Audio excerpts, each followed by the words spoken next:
Are LEGO Star Wars helmet holes a big problem? You see, in the LEGO space, there is a lot of talk about the Clone Troopers helmet holes, and this is something that's been going back since like 2021, I believe, and it's become quite the hot topic, I would say. The question is, though, is it really that bad that these Clone Troopers have the helmet holes? And to really answer that, we have to go all the way back to whatever time I have up on the screen right now, to when the Clone Trooper battle station, this came with 3 Clone Troopers, 1 like specialist command Clone Trooper, and then another 2 regular Clone Troopers, and these were all phase 1. And what's really interesting, I actually have one right here. You can see, like, this is the one that came with the set, and, you know, well, wait a second. Hold up, wait a minute, something ain't right. Do you see that?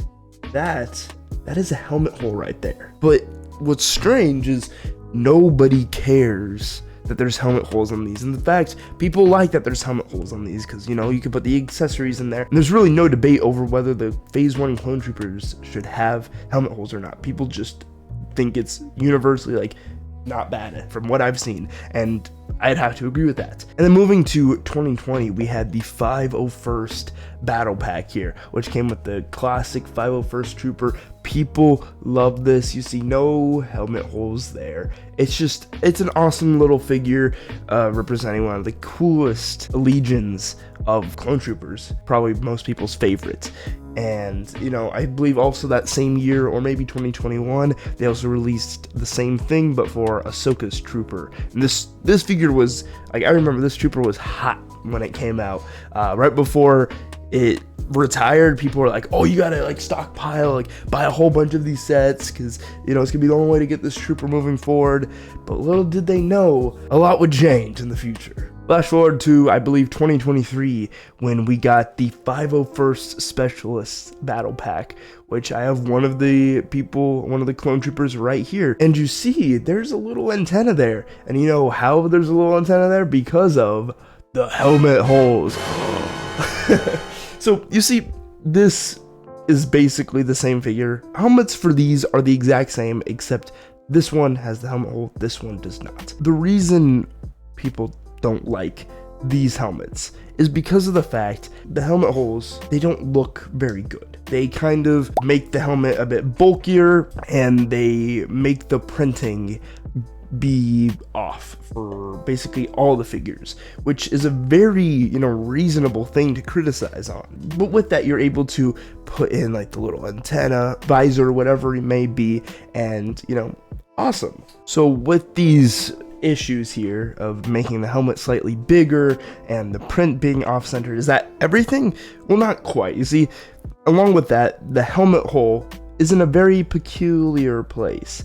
But if you look at the helmet here, you can see the helmet hole, and right below that, there is the perfect, like, circular spot for where a helmet hole would best fit. And the reason that they don't actually have it there is because I believe it would make it so, like, the visor wouldn't, like, go down straight, or it just, like, wouldn't line up properly for all the accessories, so they have to have it higher. And that's really where, like, the bigger argument comes into play here. The main reason people don't really like these helmet holes is because it just makes the overall figure look worse, in most people's opinions. And I'd agree with that. I think objectively, the quality of the figure is worse, it's more inaccurate, that kind of stuff, which, I mean, accuracy isn't always, you know, like, the most important thing, but in this case, like, compared to what you could see from, like, just a couple years ago, and then putting them face to face, back to back, you can see, like, oh wait, why the downgrade, you know? And realistically, what I believe that they should have done is, if they were gonna make a new mold anyway by putting the helmet holes in there, you might as well just remold the side of the helmet to make it where the, like, circular, like, hole looking areas should feel like they should be. That's where I feel like they should have made the hole at. And I don't think anybody would have a problem, because that's exactly how they did it on the Phase 1 Clone Trooper. With the Phase 1 Clone Trooper, they had that little hole like the 501st Trooper has, or any of the Phase 2 Troopers had.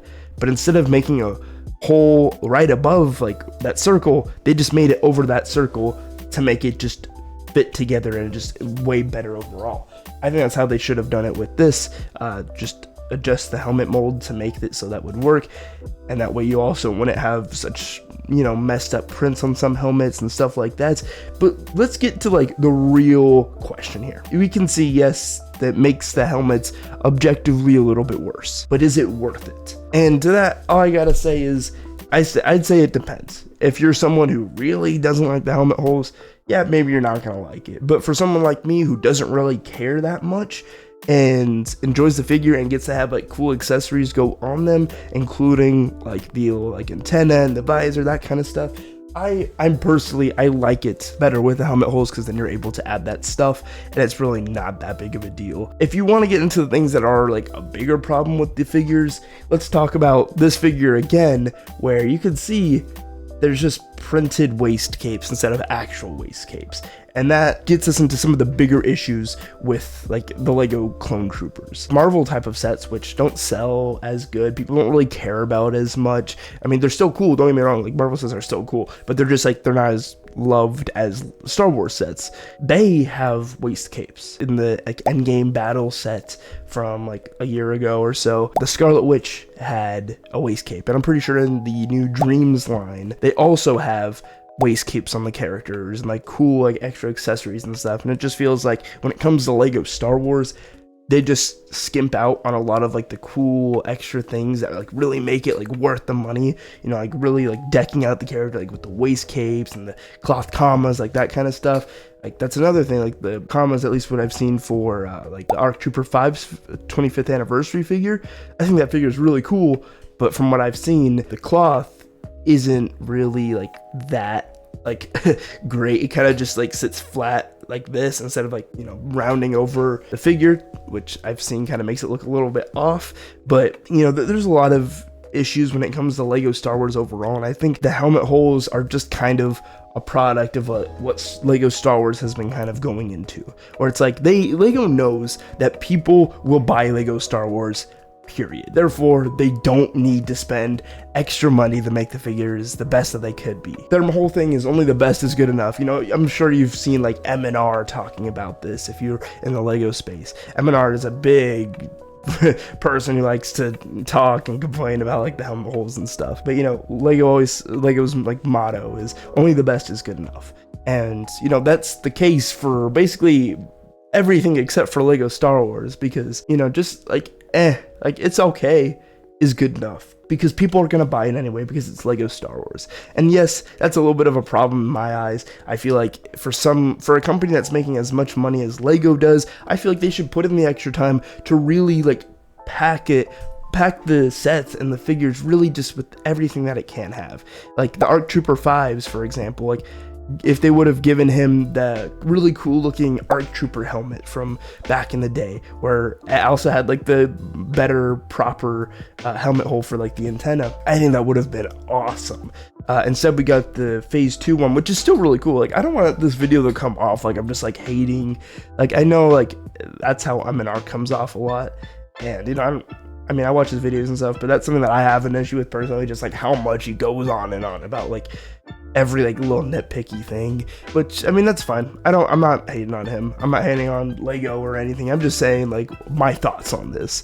And I really do think that Lego just doesn't really care as much about making the Star Wars line of sets the best that they could be, because they don't need to be the best that they could be. They don't need to put the extra effort in. They don't need to bother, because people are going to be buying the sets anyway, because it's so massive. It's the most popular line. It is a shame to really say that, because you know, I enjoy Lego Star Wars. I enjoy just Lego in general, and I think it's really cool. They do some really cool stuff, and sometimes when I'm building a non-Lego Star Wars set, I'm like, wow, they went and they added this thing to it, or they did this, or whatever it may be, and I'm just like shocked by like the extra quality of sets outside of Lego Star Wars a lot of times, because Lego Star Wars just doesn't get that treatment. Like how many minifigures have side leg printing? Hardly any. But if you go to any other theme, you'll find, you know, there's plenty of figures with side leg printing. They don't need to do the extra printing. They don't need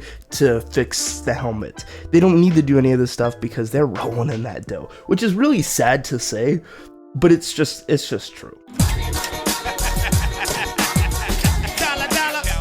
you know, I hope moving forward that, you know, they go back to, like, I guess, living by that motto, you know, working towards that motto of only the best being good enough. Because that's an awesome motto to have, honestly. But, you know, once a company gets so big and it's like, oh, we don't need to put the extra work into this. We can make a lot of mistakes with all this stuff and just not care about it because people are going to buy it anyway. And like I said, well, it is unfortunate.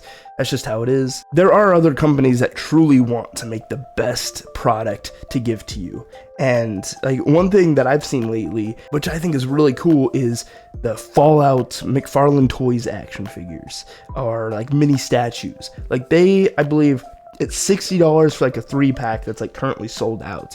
But for that is an amazing price. What's really interesting is like he could have just done like the classic like 3 action figures, made it the regular base price of like $75 for each, for the 3-pack, like $25 each. But instead they're only $20 each. They come with a cool base to go with that. They come with like a collector's card and a bonus thing, and I think maybe like a backdrop as well, which is crazy. For only $20, that is an insane like bang for your buck type of thing with how good that they look. I just think the only downside with them is they don't have like any articulation, so it's more like mini statues.